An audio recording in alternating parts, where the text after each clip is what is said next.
I'm your presenter today. I was the expedition leader on the first Garden of Eden back in 2004 when we called it Atlantis.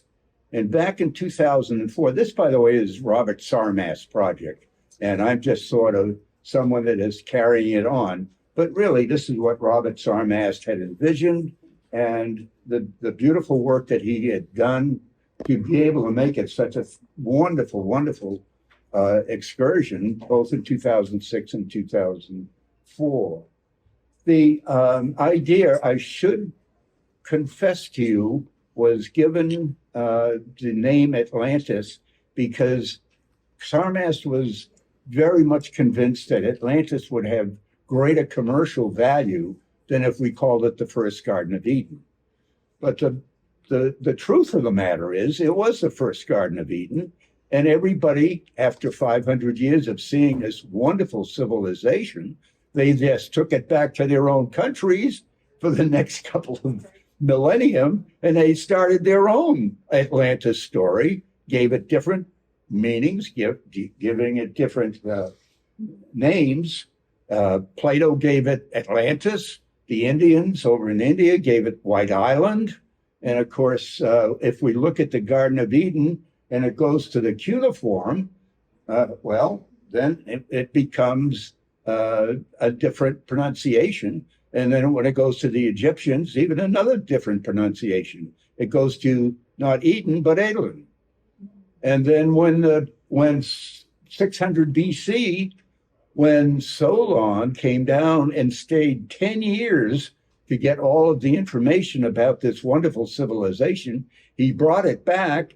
And another 300 years later, Plato picked it up and he said, well, this is a Greek story. So we take the Egyptian name, Edlin, and we're going to add a TIS on the end to make it Greek. And it became Atlantis. So it's just amazing if you just follow that. So anyway, the second expedition was sorrowfully not as successful as Sarmas wanted. But not to say that it was a failure. It was a great success because it gave us one piece of information, if nothing else, to solve the whole problem.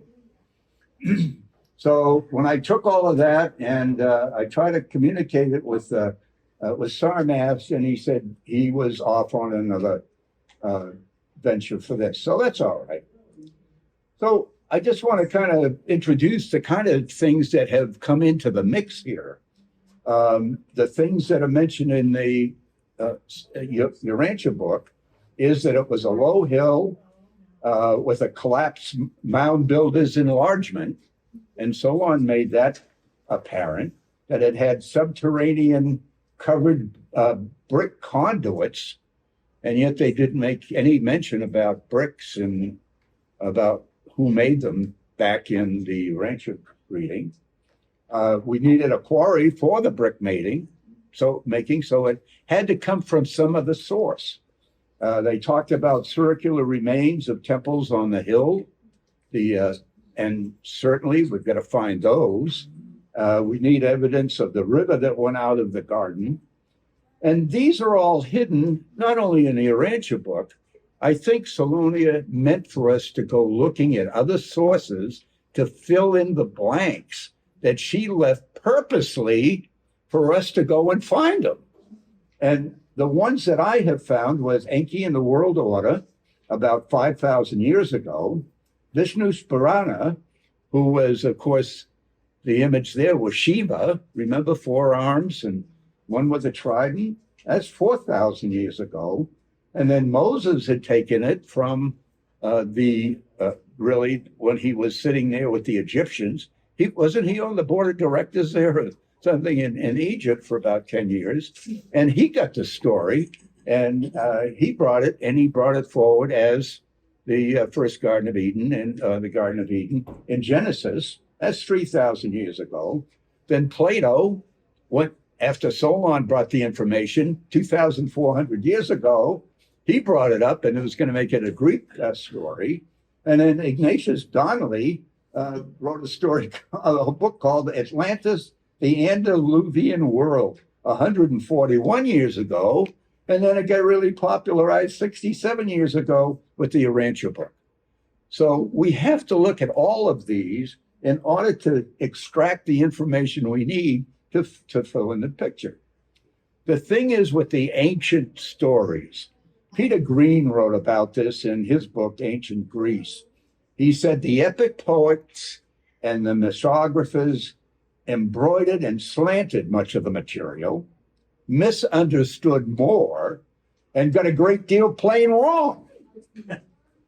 He said, but as often as not, there turns out to be a solid stratum of fact underlying the fantasy. And I'm going to pick on Plato really hard about his mistakes and so forth. How do we do that? We do that in a process we call emendation. And I bet you haven't found that in your dictionary recently because you haven't been looking for it. Emendation is something that I found a definition for and said, that's exactly what I want to use. That must be legal. It's in the dictionary. So it's the improvement of old texts by critical editing. And in this process, the authors of the Atlantis project, who you can see here, Byron and myself, we corrected the ancient texts, as we shall show. One of these old stories were written down. Once they were written down, emendation reverses the errors and omissions that were made along the way. So you say, give me an example. Oh, I'd be glad to. I have 3 right here. In Plato's account of Atlantis, the Greek word nasos can be translated both as island and as peninsula. So when it came to be in English, they chose island. And then everybody went looking for an island. And then the Urantia book came along and said, nay, that's a peninsula. So I emendated Plato's work by going from island to peninsula. And then he described the Acropolis Hill as being covered. Covered by who? How is it covered? And of course, he was referring to mound builders that were taking some very potato-shaped hill, right? And they had covered it so that it would be a nice ceremonial platform. It would be flat, it would be rectangular, and they could build temples on it and make it. So that's not just covered. There were mound builders that actually made it that way. And last of all, the Greek text may not have read greater than Libya and Asia, which was what? Mega? But between Libya and Asia, change one letter in Mega, you get Meso, like Mesopotamia between the rivers. And now you have it between Libya and Asia Minor. And where does the line go? Right over Cyprus. So I think he knew where it was, but he couldn't express where it was because he misspelled Meso and Mega. Isn't that interesting? How about that for some emendation? So otherwise, nobody knew where it was until the Urantia book came along. So let's go back into some of the early writings and see what they told us and bring that forward and just put it into the Urantia book narrative and see how it fits. So Enki and the World Order, that was a Sumerian native poem. And it's generally regarded as the oldest written version of the story of Adam and Eve in the Garden of Eden.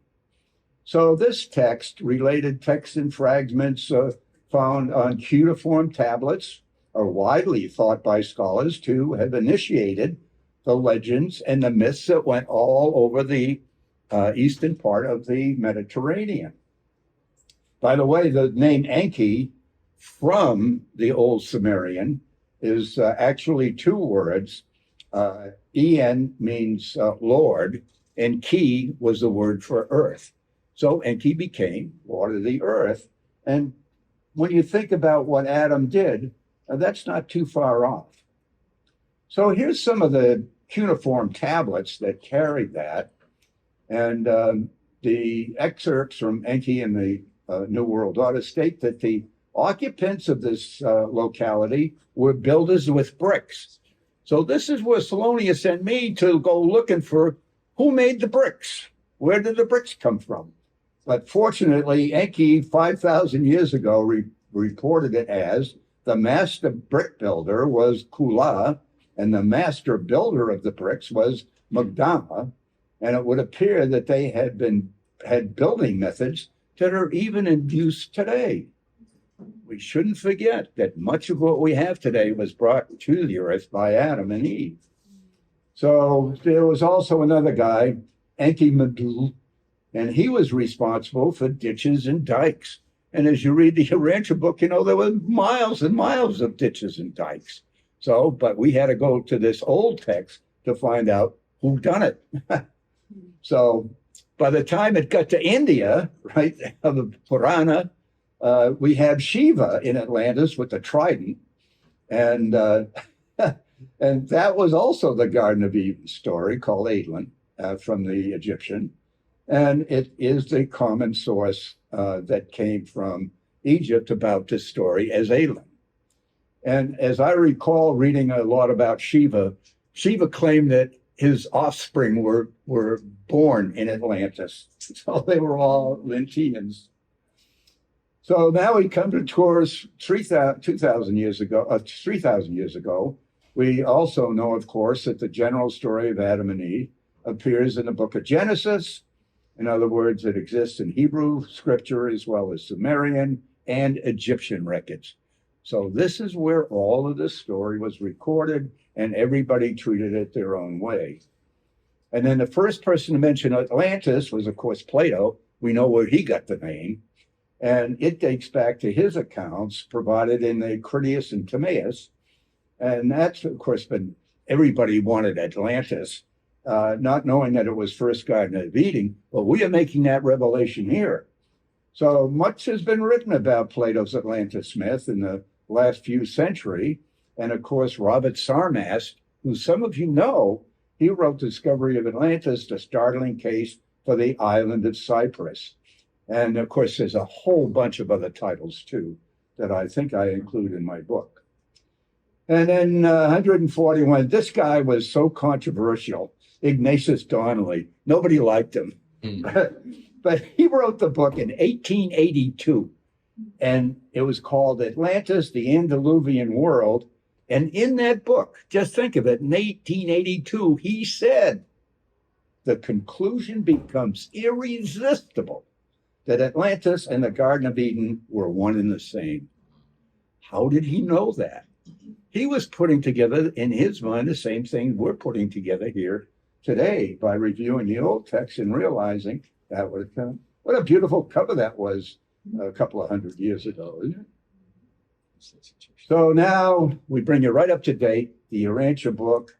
And again, although the narrative appeared originally in Genesis, we now have the more realistic story. Thank goodness, or we never would have found Eden. So anyway, it said that Eden was in the Levantine Basin, which is at the very far eastern end of the Mediterranean between Cyprus and Syria. So I've taken everything, having been on two of the voyages, and condensed it all into one comprehensive narrative that what they missed back then, the things that they saw, and oftentimes I can remember with Robert, he was looking at a scarp and wanted it to be a canal. And in so many instances, you'll hear that the eyes will see what the heart wants to hear, you know. And it was that quite often in dealing with this particular project, because we didn't know what we were getting into. We didn't really know what was there. Well, we're going to find out today. So they increased our knowledge, and they gave us some pretty unexpected results. So I'm going to be mentioning certain people, and if you'd like to take a nap, you can do that now. And we'll get into that, because there are certain people and certain equipment that I will be repeatedly referring to, and I just want you to know what I'm talking about. But first, this is his project. This is Robert Sarmast. Many of you remember him as Behzad Sarmast. He did a beautiful job of putting the first and second expedition together. And he wrote two books, actually, primer, and then actually he wrote a manuscript and he gave it to Byron Belitzos. And Byron really made it into a beautiful book. And then after the first expedition, he get a revised version that was Atlantis New Revelations, and for the discovery of Atlantis, the remarkable case for the island of Cyprus. So he had lectured already about 20 years before that on this. He was really in tune with what was going on. So he published this book, Discovery Atlantis. That was the first one, and that was done in 2003 by Byron. And he made the case that this sunken continent is the lost continent of Atlantis. Sarmas then mounted the exploratory expeditions in 2004 and 2006 to support his thesis. Now, before him, we got to give recognition at least once to Malevitsky. Yakov Petrovich Malevitsky was great oceanographer, geophysicist, scientific disciplines of all kinds, and he worked for both Soviet Union and for Russia. So, unfortunately, he died in 2002. I would love to have talked to him. And he was the first one looking at the bathymetric scans in that part of the Mediterranean to call it, the first one to call it a sunken continent. And that's what sparked this whole thing. A sunken continent? You mean there might be something down there in terms of what? Houses and temples and all sorts of things. So I, in my book, called it, to give him credit, Malevitsky's sunken continent. And after Malevitsky, and at the same time that we had Dr. Hall. He's a graduate of one of the schools up in New Hampshire, but he married a girl from Jerusalem and he lived over there. He was remarkable. He gave Sarmas all sorts of information that he had developed. He started the National Bathymetric Survey to map the seas around Israel, which of course included our Levantine Basin. And he found the basin filled with 12 meters of silt. That's a 5-story building high. So I read that. I said, you're not going to find anything, Robert. Come on. This is all covered in a blanket of dirt. This is 12 meters of soil. So I was pretty much discouraged. And then Paul Anderson wanted me to go along on the first expedition because he needed a sailor. And all my life, I'd been either commissioned or licensed for 60 years to go to sea. So Paul insisted. He worked on me for 1 year to agree to sign up with Sarmas. And he did it every trick possible to get me, and I'm glad to tell you he's here today. So Paul, I just put you on report. So Hall wrote many things, really nice scientific papers about the Levantine Basin that Sarmas used. So are we going to go next here or not? Yes. So the Levantine Basin, as you can see, is in the eastern part of the Mediterranean. But as you can see, it's also the host of this junction of 3 plates. Actually, it's more complex than that. The Anatolian plate going from east to west, the Arabian plate going from south to north, and there is also the African plate on which the garden is located that is going up north and subducting. So it has brought it down from being higher than Syria, all the way down to a mile below sea level. Isn't that incredible? That's a lot of height loss. I've only lost about 2 inches in old age. This is remarkable. So there were a lot of complex structures. So this is one of the wonderful things that we got from the Russians, the RV Strakov, NOAA, the U.S. Geodetic Survey, and the Scotia Group, who I'll talk to you just to introduce it to them, to get all the information he could. And he just dogged these people until they went and gave him everything that he wanted. So I want to talk about the three instruments that have been used. One, of course, is this one. It's called bathymetric scanning. And this was done by the French in their French research for the exploitation of the sea.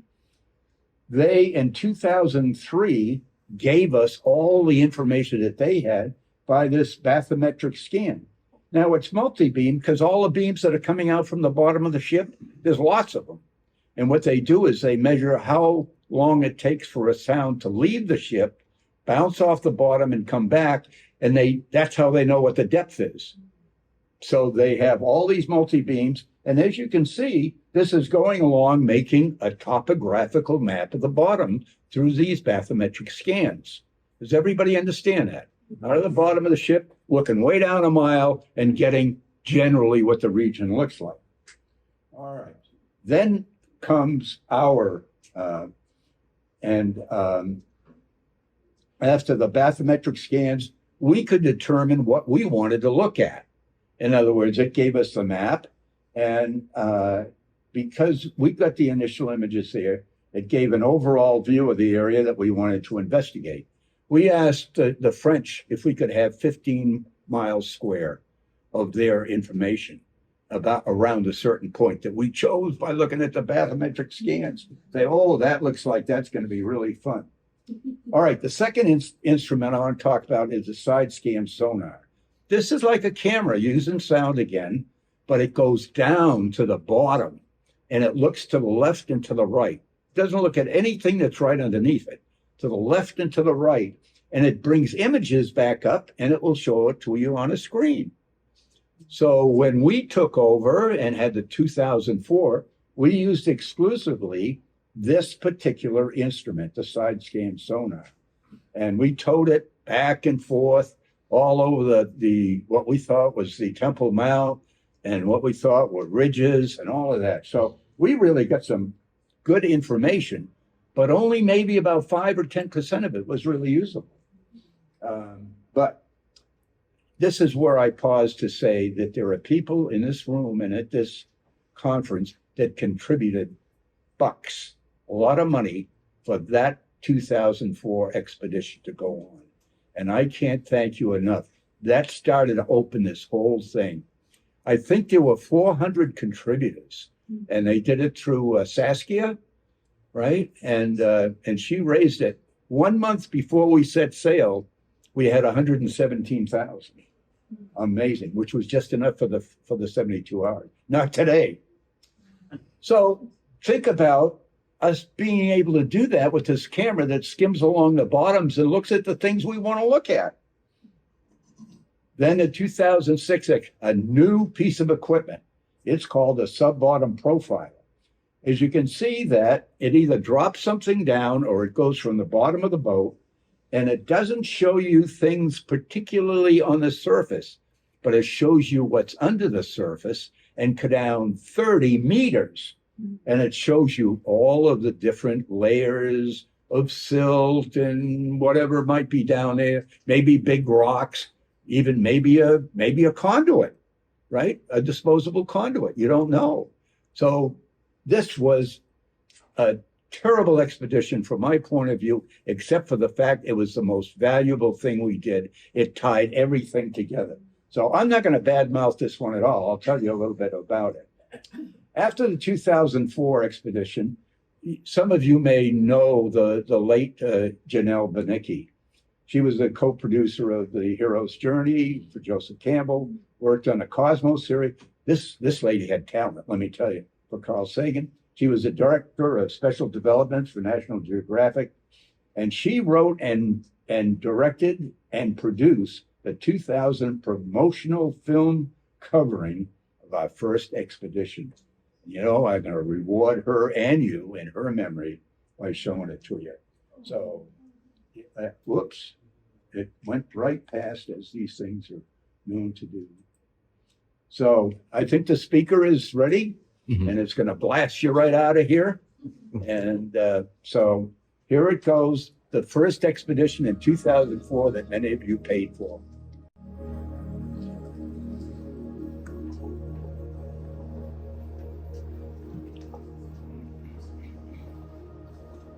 we know exactly what Atlantis Island looked like. The description that the Egyptians gave to the Greeks and that which has come down to us today is so detailed that we can not only illustrate what this island looked like, but also to draw city plans of Atlantis City, the capital.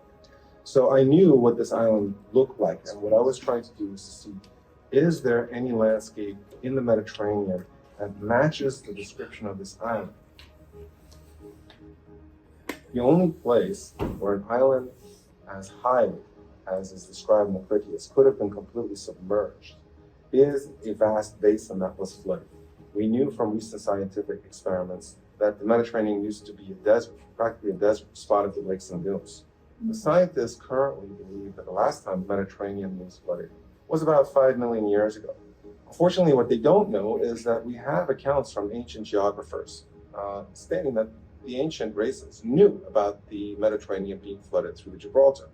The very reason that the Gibraltar Strait is associated with the Pillars of Hercules is that the old myth was that Hercules pushed these pillars apart, thus connecting the Atlantic with the Mediterranean. Well, we know what this island looks like. Why don't we just look for something on the seabed that may resemble us? And that brought me to this region, because the more I looked at the seabed in this region, the more I noticed that there was a very, very good match.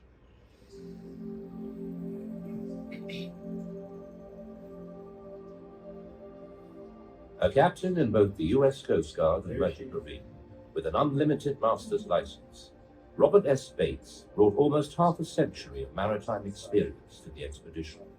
He worked alongside Starmast throughout the lengthy planning and preparation stage. At last, the expedition was RFS, ready for sea. Last flying rocket, 8:56. On the 8th of November at 8:56 in the morning, last flying on the good ship Flying Enterprise, and we are Atlantis bound.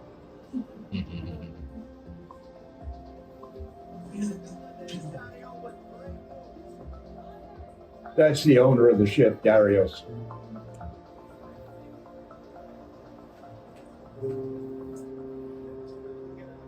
And that's the ship that saved our expedition.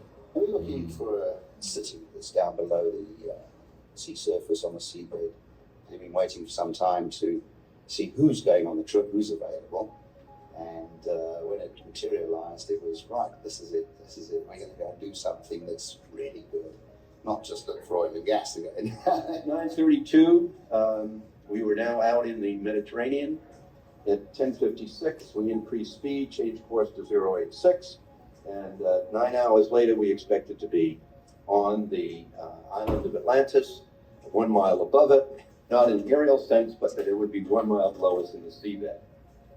At 11:29, Axel came up and indicated that Tim needed the depth of the seabed. We were now putting together the final preparations in the computer and on the axes and on the charts, where we were going to be, how we were going to fly the towfish, what the depth of water was going to be, all of the things absolutely critical. Phoenix International, based in the United States, was contracted to supply the sonar and technical team to search for the remains of Atlantis. Well, I do search and ROV work. So I've been on the Titanic recently, within the last couple of months. I've done treasure hunting. I found a 1600-year-old Roman shipwreck off the coast of Beirut. I do a lot of military stuff with, recovering airplanes, helicopters, that sort of thing. Done a couple of commercial airliner tragedies, really. And so it's not all fun and games. It's not history work. But this type of mission is really the type of stuff that I like to do. It's been very exciting. And to be able to say that I was the project manager on the search for Atlantis was amazing. For this preliminary survey, the 2004 Cyprus Atlantis expedition purchased just 72 hours of research time at sea, enough to do the job given the information they already held on the location of the underwater targets.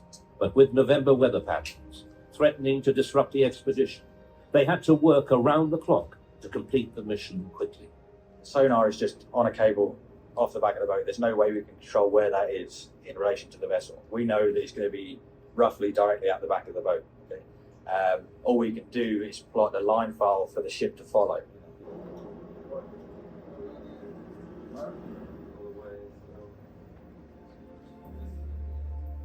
The targets were carefully selected, using two different sets of multi-beam sonar data acquired from earlier general surveys of the eastern Mediterranean. A proprietary imaging program designed for the expedition by the Scotia Group, specialists in geological and engineering projects, was used to convert the multi-beam data into bathymetric maps and 3D models. Grid lines were then overlaid onto the nautical charts in order to plan the exact route that would take the ship and the sonar directly over the targets. With the towfish streaming nearly 3 miles behind the ship, it was critical to know the craggy terrain below at all times. You see here the red spot is the highest altitude, which is the Acropolis Hill. The yellow and green are lower areas. You see here in the north a 1.5 long straight line, which we believe is a wall with a 90-degree corner, which is very unnatural. And this whole map will then help the navigation on board the vessel and the side-scan sonar operators to navigate over the area. The data is returned in real time, but in order to interpret the features, Russell had to create a mosaic of the big picture. So he was doing that between, say, 1 and 2. And the mosaics that he was putting together were the mosaics over the Acropolis Hill. And at about 2:30, Robert is looking at this stuff. And all of a sudden, things are beginning to make sense about what is on the Acropolis Hill. Now, there were hills, there were rivers, springs that started on the summit and flow down to fill these canals, right? So we had 3 rings. This is the northwest side. Ooh, I see a wall. Oh my God.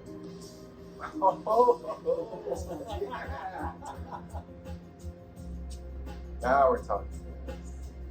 And it's very discernible too. And it's nice and straight. And he brought it up to us to see that there were actually 2 walls that the mosaic, when put together, showed on top of the Acropolis Hill. This was absolutely unbelievable. This is something that we had not seen before. And we have found that that wall is there, even though scientists told us, looking at the original maps that we created using multi-beam sonar as opposed to side-scan sonar, which we're using now.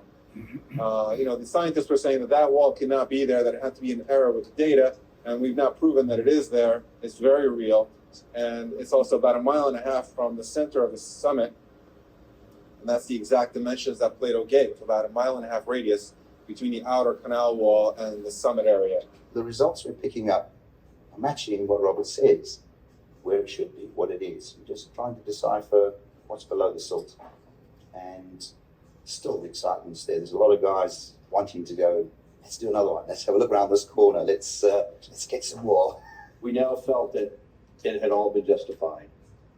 We felt that indeed the effort that everybody had put in justified, and Robert's discovery of Atlantis was now fixed in the place of history. We'll go home tomorrow with everything we came here to do, and it should be very exciting once we convert these maps and this data to 3D and really get a 3D perspective as opposed to just the top side view. Armed with the positive results from the 2004 Cyprus Atlantis expedition, the first ever using modern scientific methods, Robert Sarmast and his team are ready to take the next step.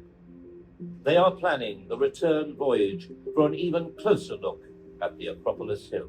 What we're going to be doing next is we're going to be going over the same area, and we're going to be looking at those walls with 500 kilohertz side-scan sonar, which basically means we'll get a much higher resolution look. We're going to see every nook and cranny in this area. What we're hoping for is that there'll be some protrusion, something sticking out of the muck that's built over the summit over the thousands and thousands of years below the waves. We're not sure if we're going to find that, but we have been successful in finding what we thought would happen, which was that there would be the structures and the walls and so forth were massive enough that even with the silting and the sedimentation, that we could still see them and they could still be defined. And that we've been successful. They are there. Obviously, they're under sediment, but they're very clear. They stick out like a sore thumb right there on this hill. Using high-frequency side-scan sonar, a sub-bottom profiler, and perhaps even a remote-operated vehicle armed with video cameras, Robert Sarmast and his team are determined to give the world its first real look at the City of Legend. Lost beneath the waves for thousands of years, the city That's not anything we found. finally being found. The discovery of Atlantis to be continued. Right? You don't have to hold your applause. That would be all right.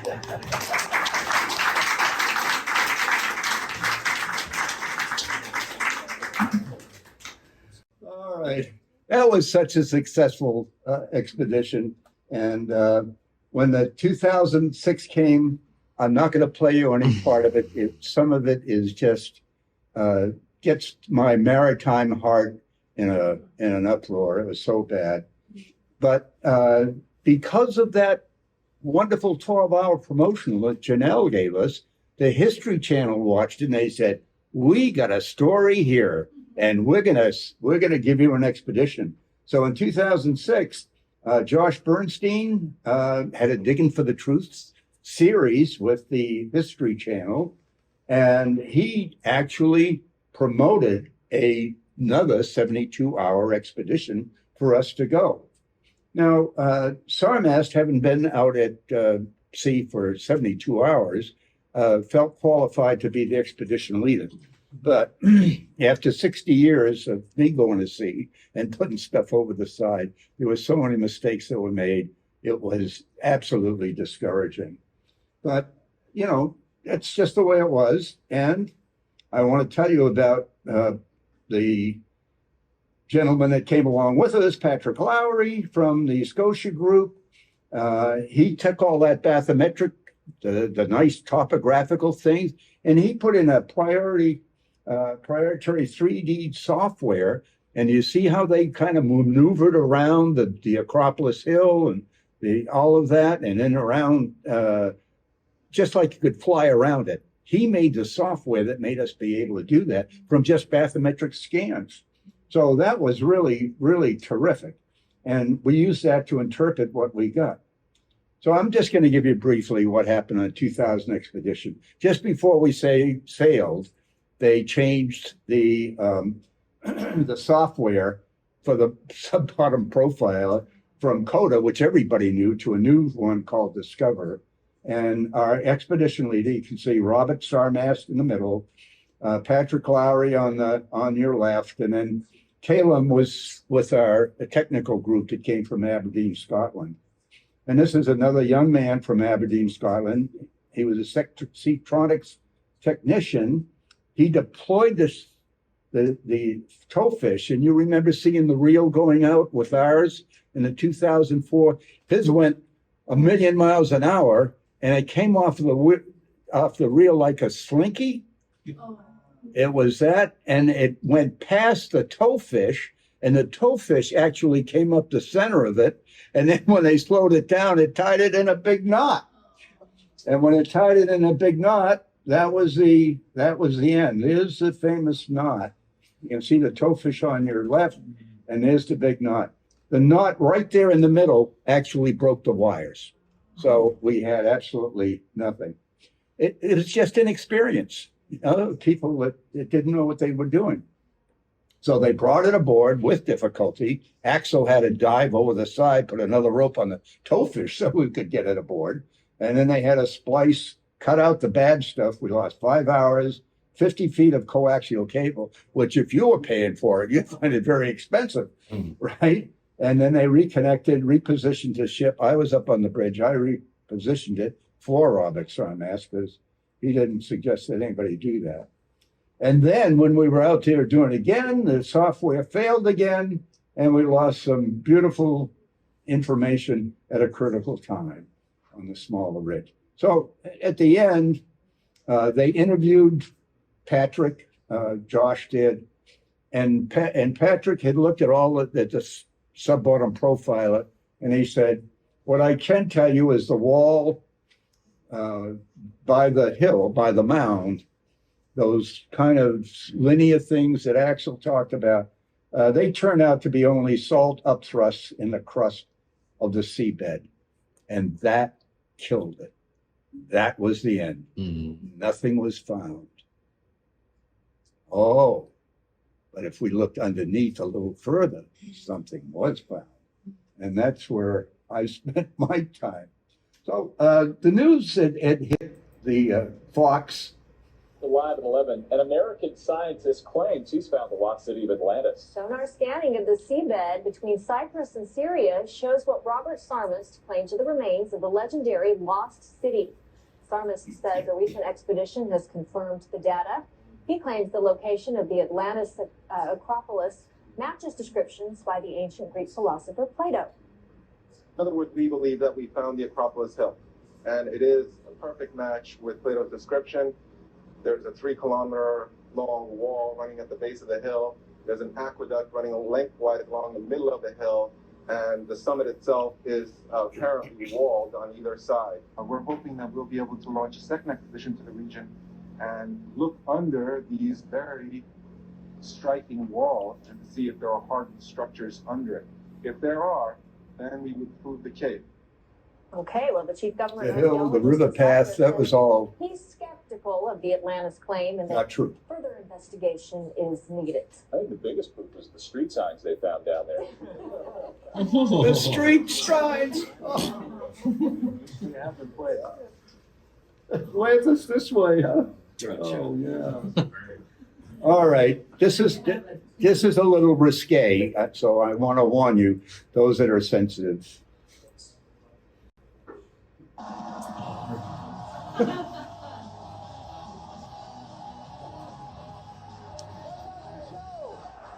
Nearly 3/4 of the Earth is covered by water, a fact conveniently ignored by our land-based media. We try and correct that bias with our latest installment of the Daily Show Maritime Salvage Update.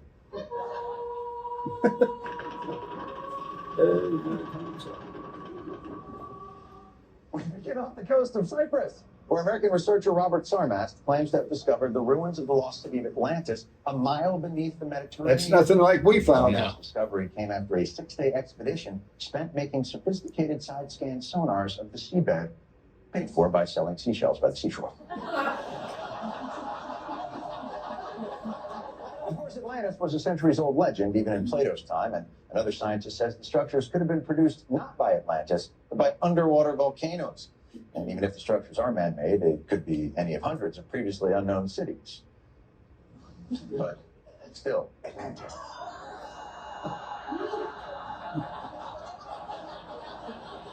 By the way, that's been in my pants the entire show. The entire show. All right. So anyway, so the question would be, well, did you ever send a camera down? And the answer is we did. We sent a DT-6000 camera down. And you want to see what we got? Virtually nothing. A lot of silt. Yeah. There it goes. Bye-bye. Approaching the Acropolis Hill. There it is. There it is. We stirred up too much of the silt. Oh. To see it. And we got one last glimpse after all the dust settled, and we could see what it is. There it is, 12 meters of silt. Anyway, all right, we're gonna put you to work. We have a few minutes here before we take a break, and we need to pass out the paper, turn on some lights, and what I'm going to ask you first to do is notice the outline, and the first thing you're going to do is put an outline. All right, so the coast, you all got a really pretty good idea of what the coast looked like. And then there's the peninsula as we saw it back in the day. And so we needed to concentrate on that. So that's what your peninsula kind of looked like. And I had the advantage of doing that when I drew mine. And then on the peninsula, you can see it was ringed by mountains, just as Salonia had said. And I'm putting up Salonia's words right there at the top of the screen to remind you that there were encircling mountains. And then I say, if from the west end of it, looking down the peninsula, you would be able to see the encircling mountains probably a little bit better. And then you drew a circle around the neck, as it actually is, right at the shore. And the neck is also visible from another perspective, from the west end of the peninsula, looking down the peninsula to that area. That's a little too big a circle, and that's not 27 miles, believe me. So, but it comes very, very visible in the projection. Then the first task was building the brick wall across the neck. And I got this from a real strange thread. Do you remember Truth Books? Mm-hmm. All of that? Well, Truth Books published this, and I was really amazed by it. And it shows the circle around the neck, that's in blue. And then as you come from the shore, it's like you're standing on the shore of Syria and looking down the peninsula in this thing. So the first thing you come from, you see in a black line is the shoreline as it is today. And then right after that, submerged, is the outer wall. They're not too sure about the outer wall being right there. But the next blue line was the big one. And there's enough in that to indicate that that probably was the basis or the foundation for the Great Wall that was up there at the neck. And then they had all the menagerie in between the two walls, the 12 gates. Everybody remember that from the reading, right? And right there in the middle, you can see it says an ancient riverbed. That's pretty much going to be where the great river went between the two walls and then carried on into Syria and then down Mesopotamia and all the way down to the Persian Gulf when it was the Great Wall. Remember that Eden was higher than Syria when they were there. And then it sank down. And what happened was the river reversed course. Of course, it had to. As the garden was passing Syria on the way down, it reversed course, of course. But there's the riverbed. And so I just thought that that was a very, very nice explanation of what they had given us. So I don't claim that. So the brick walls must have looked like a brick wall. Who made the brick wall? Who made the bricks? Enki. Right? Back in the Enki. So anyway, and then I asked you to put there a natural hill made ready for the new rulers. And actually, even in this bathymetric projection here, you can see kind of an outstanding hill there at the central mound. And that's the one we chose.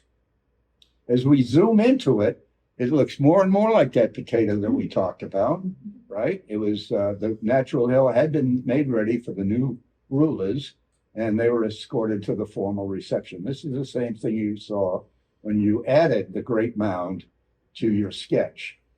And here again is even a closer zoom, thanks to Patrick Lowry, who took all that bathymetric stuff, and we were able to get closer about what it looked like.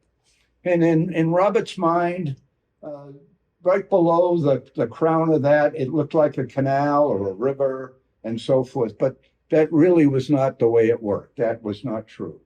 So we had to sort all of that stuff out, and we'll sort it out too.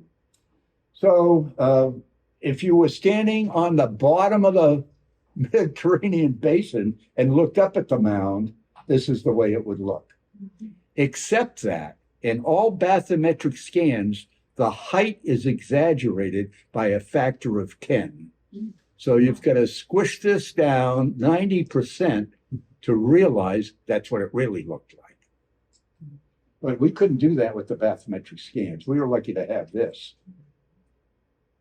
So what had happened was the natural hill had been enlarged, and then it collapsed.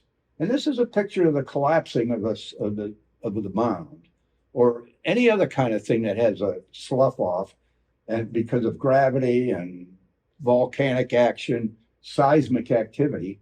And so we have now a scarp, which is where the opening happened at the top, and the toe, where usually you find some ridges, and that's what Lowry thought were these ridges, that they were part of the ridges that usually happens when you have a slump like this. But that was not true. So you added the central mound to your sketch. We see that. And oops, I think I'm going backward here. There we are. And then as you would look at it from a distance, you'd see the main scarp, the crown, as we discussed, and the transverse ridges. So we show the enlargement of his central mound, but it's all crumbled now. Look at that. So I had envisioned that it would look like kind of a tablet. I'm not the greatest at doing this kind of stuff, but the top thing, I try to make it look like a rectangular tabular type of a mound where they could actually have things.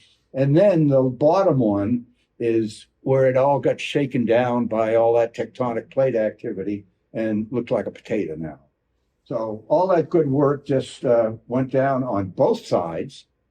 The nice part about it was that it both fell on both sides, and I think that there may have been some current washing of the top of the mounting as currents went by, so it was not under the 12 meters of silt.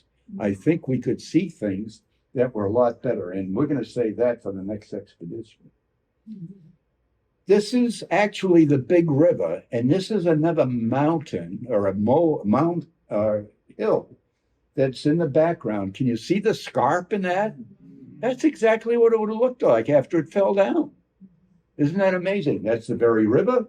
That's a mound just like their mound. And there it is with the, I wonder if they had mound builders in Syria doing the same thing. There was so many copycats back in that day.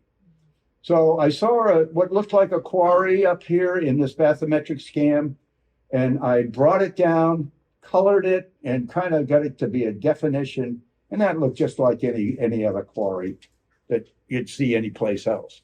But at least we found where they made the bricks. And I thought that was really quite a wonderful thing to be able to find. This one really impressed me. This is a bathymetric scan, and you see the circles, the circulars on top of the mound? Those were really intriguing. What in the world could they be? They're not from volcanic action. So they got to be for some other kind of action. So whatever could they be? But that's where you drew your circular temples on top of the great mound. So now, at this point, we are going to add the side scan sonar. All of that was bathymetrics. That's why I introduced you to all this earlier. So these are the lines that we took back and forth over the ridges and over the central mound to see what in the world was there under all this silt. So we did quite a bit in that 72 hours, and many of you paid for that. And you did very good because we got some great information. Probably only about 5 to 10% of it was useful, but that 5 or 10% really gave us heads up until what was there. I put this old Roman temple base. The temple was destroyed, but they never destroy the base. They just leave it there, right? And this is like one of those. It's a courtyard of another temple and circular. So this is a Roman temple about the same size. So going into the wonderful side scan sonar, I'm not showing you all the trips across, but I'm showing you some of the information that we got. The bottom one is the product of 3 lines going back and forth. And wouldn't you love to see what's in that? Huh?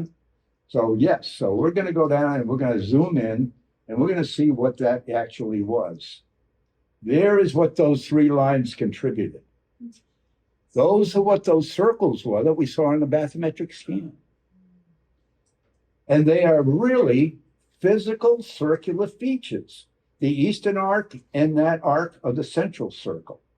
And what is that anomaly that's sticking out of that central circle? What do you think that might be? Remembering that all over the world, they were copycats. Anything that happened in the first garden, they just copied it all. So I'm going to show you what a temple in India looks like. Does that shock you to say, my God, if that were under 12 meters of silt, it probably would look, just like that. So what did I do? Go backwards here. So going backwards to see that and to compare it to that, after, remember, all the temples were destroyed by the northern Nodites. And so all we have left is what we see in the side scan sonar. Amazing. Then I asked you to draw in a river. You can actually see the riverbed in this bathymetric scan here. It goes right along. And the interesting part about this is you can actually see the accumulation of the material off the southern side of the mound. You see how it fell down right into the river, right? And the stuff.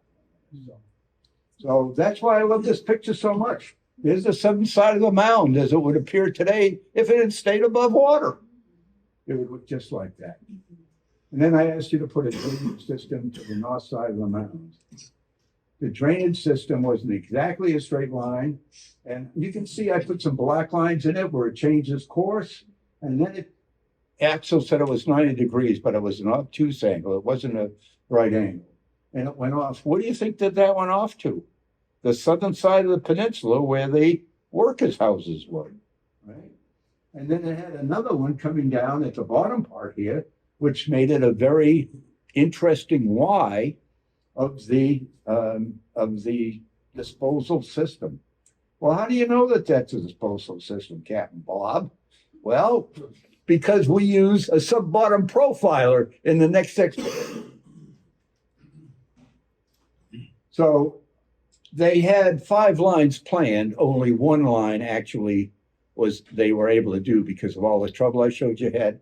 So the one track, that thick black line, where it went over the ridges, it went over the hill, the Temple Mount, and then off past the crumbling of it into the river. And up in the right, you see actually what the heights were as we went across into the sub-bottom profile. We haven't seen what the sub-bottom profile did. It's amazing. But at least you can see that as we went along, we went over the 2 ridges, and then we went up to the main scarp. You can see the scarp there on the side of the hill. Then we saw Baldy, the crown, right? And then you can see another little bit on the southern side. And then where the blue arrow is pointing is that nice hollowed out river basin right on the south side.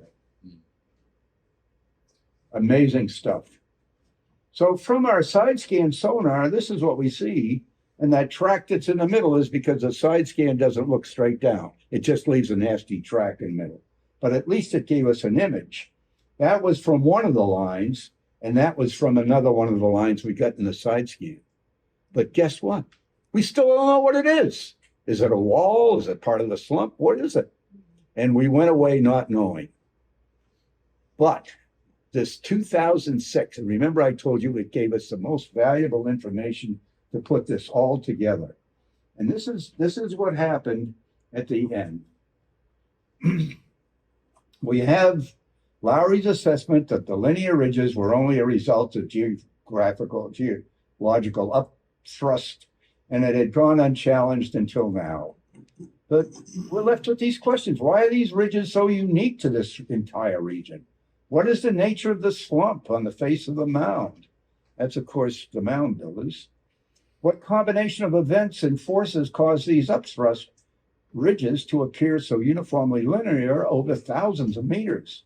Is there any evidence that their formation was ever influenced by man's activity, such as building walls, roads, aqueducts, subterranean conduits is the right answer, and other structures? So how do we come to that conclusion? This is what Lowry put down in his image of one cross-section of the main ridge. And you can see where he drew the lines that were these various layers of strata that were there. And I looked at this for a long time to say, wow, but you know that bottom line, that should be completely domed. It's got this crazy little bump in it right there. And that dip in the center drove me nuts for a long time. It should have indicated that there was a downward reflection in the middle, an unexpected anomaly. As a matter of fact, I put perpendicular lines to all of his lines, and it became actually what we call in mathematics an orthographical projection, orthogonal projection of those lines, which are at right angles. And I remember finding the anomaly, and I ran up. I was in my man cave, and I wrote up. I told Katie, I just discovered an anomaly in the subscan in the bridges from the family of orthogonal trajectories. And she said, don't ever use that language in front of me again. So, but now that kind of clued in. So I went down below, and I decided that I would start to draw in the lines that caused that. And you can see on the right, if Lowry had gone down, he would have seen the dip. That orange line at the bottom, that's the bottom of the conduit. And it was so full of rock and everything that they put down there, it was probably even crushed, that the penetration of the sub-bottom profile couldn't get past it. And so we have a big blank spot underneath that. But that was the clue. If he had only gone down there and followed that little dip, he would have found that was where the sub-bottom profile. Now, how did all of this happen?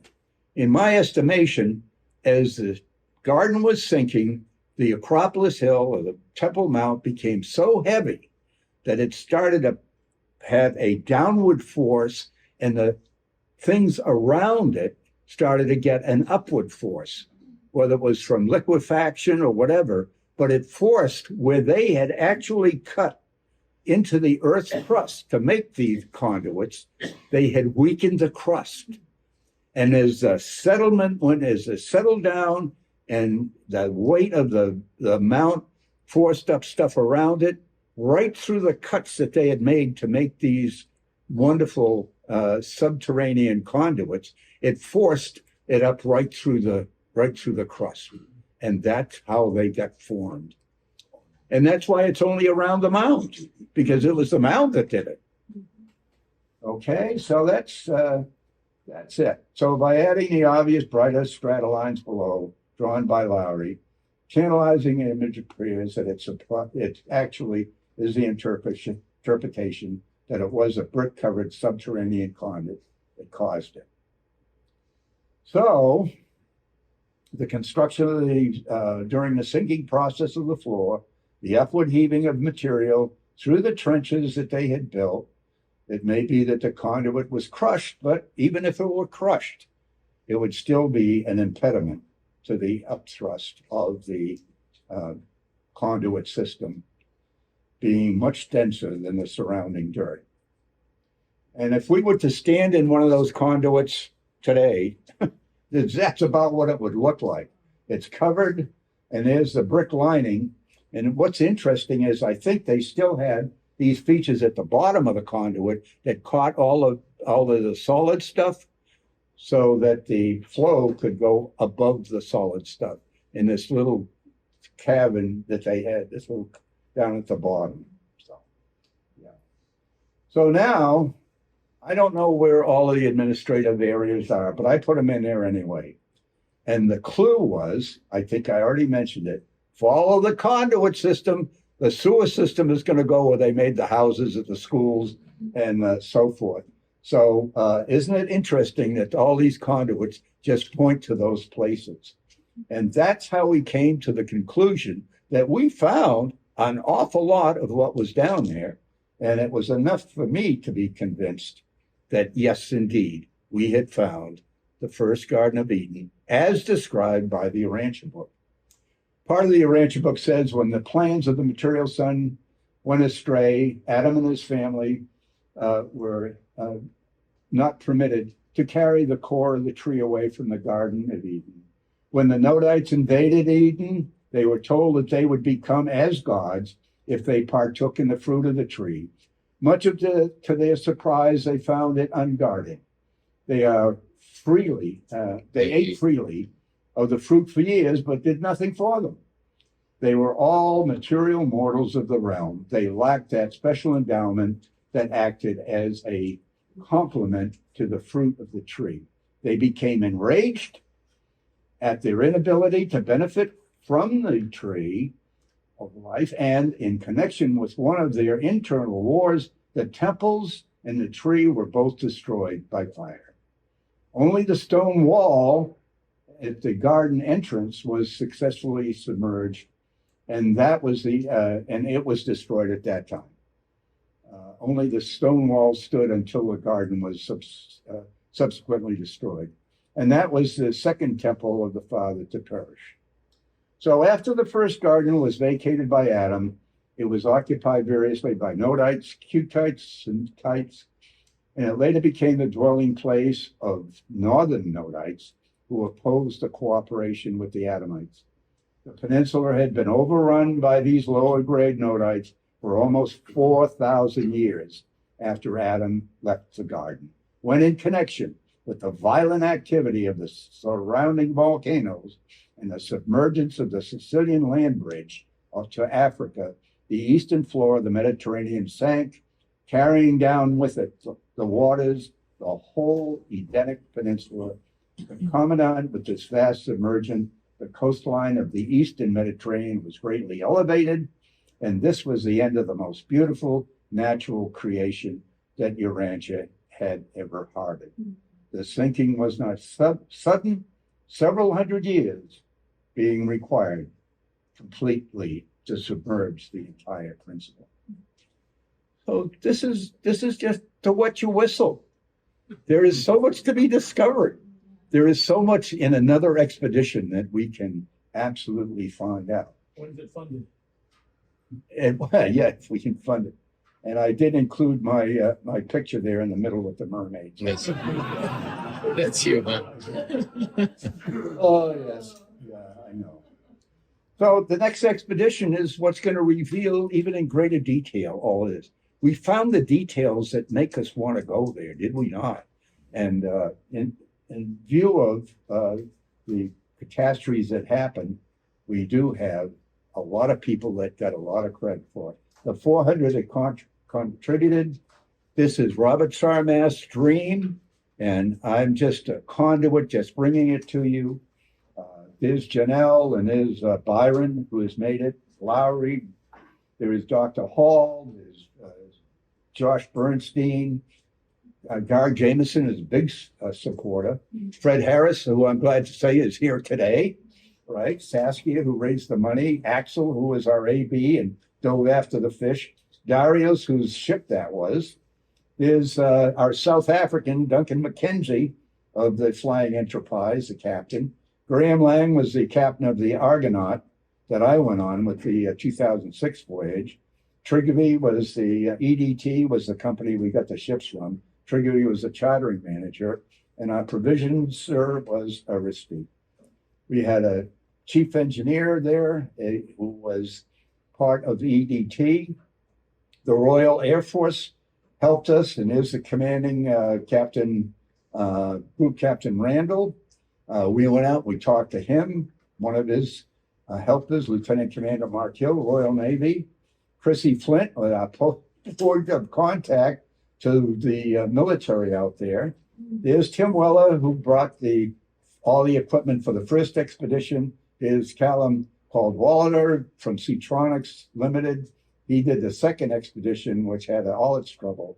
And on our side was Vladimir Dworkin, chief engineer for another company there. And of course, Angela Harrison, who handled all of the things. Mark Greer, who was the video engineer for the 2004 expedition. Angelo was a crew member on that. Paul Anderson, who I'm glad to say is here today, was also a crew member and a very helpful man. And then Panico's Cristoforo was the one. Remember the animation of filling up the basin? Mhm. He worked 4 months doing that. Wow. Yeah. And so we have a limited number of the books at the bookstore for those wishing a copy. And for those who would like to defer that, it is at Amazon.com, Barnes and Noble, the Parcel Center, and the Parcel Center is in East Lyme, Connecticut. And it's my buddy Gary. You just give Gary a call and he'll put one in an envelope for you and take your credit card. So anyway, we can have lights now, and we have to do our discussion. So that's the presentation. And thank you.